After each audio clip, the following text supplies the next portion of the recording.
Hey nerds, David here, and today I have a special video dedicated to Lake Koro and the Lake Koro village and how Lake Koro is shaping up to look like in my game, Bionicle Ages.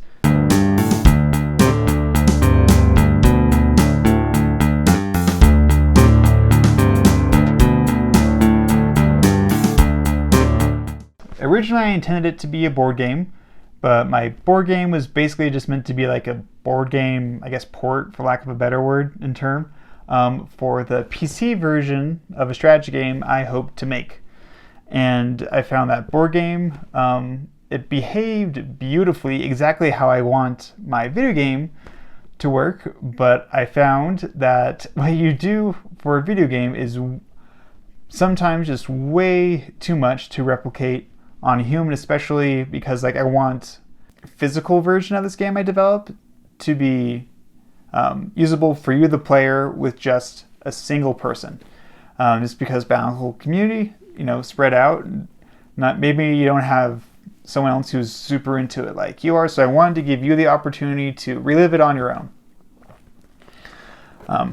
So I found the board game version is just way too much for what any human should do, for your game. It would be absurd, the amount of effort and how long it would take to play it. So I'm basically changing that, or changing it, the part that I'm releasing to everyone in physical product, to just be a card game, because that's just so much easier to maintain. So with that PSA out of the way, that update, let's get into Lake Koro. So Lake Koro was the forest village on the island of Motunui, and their protector was Toa Lewa, and so the I guess air village is what we could call them. And so their art style, you can see, I stuck to the Motunui online games, for all their architecture.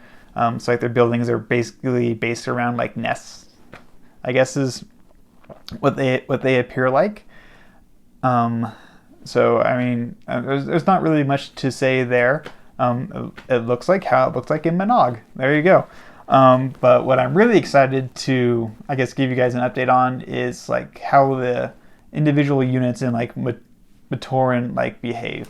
And so the first thing I think I need to mention is, so if you have ever played a Manog, so if you have ever played Manog, I am pretty sure I know your favorite song. And if your favorite song isn't the Koro Band, I'm actually really curious. What song is it that you like more? For me, so I love Anu Koro. That was my favorite village. Anu was my favorite Toa. Naparo is easily one of the coolest Matoran ever in the Bionicle story, but easily Lake Koro just takes the cake for best song in the games. It's just no contest in my opinion. So I've made I have added a game mechanic that kind of plays on that, if you will. And I also so how does it work? So all the regular, so there's two types of units in my game. So there are basic units. A basic unit is, you can basically tell because there's 5 cards of it. That's a basic unit. There's a lot of it. I don't want to call Matoran fodder, but technically, I guess in terms of pecking order, that's where basic units fall, right? And then there's the advanced units, and those are cards of 3 for that particular type. So the basic units, each card has an instrument symbol on it.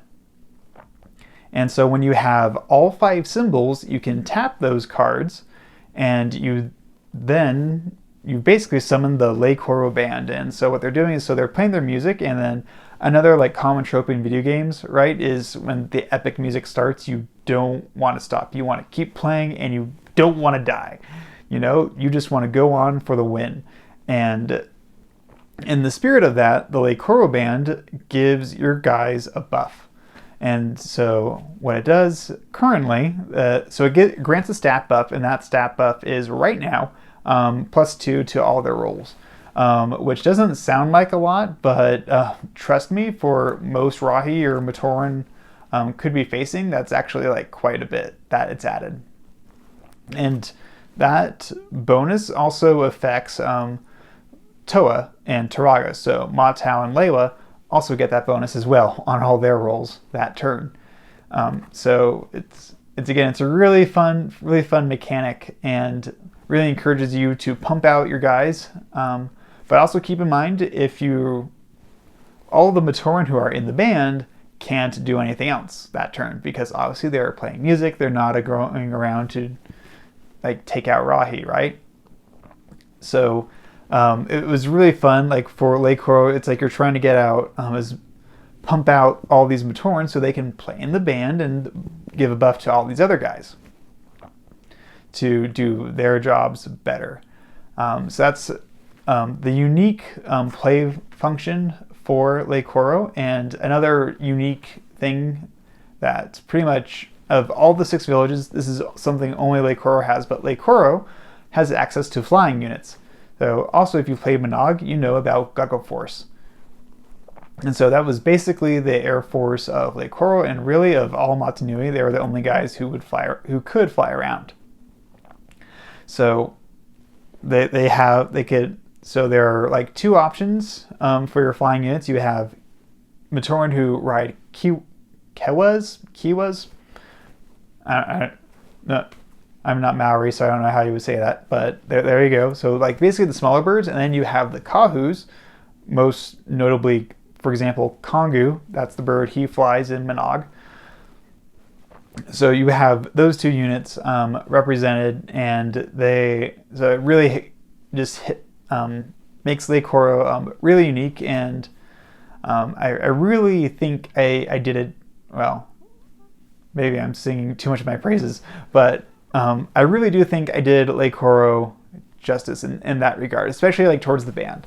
I really think, if you can't tell already, like I really am trying. I want to stay true to Monog. That's really what I'm looking at and want to stay true to. Well, on top of that, adding my own, I guess, flair to it.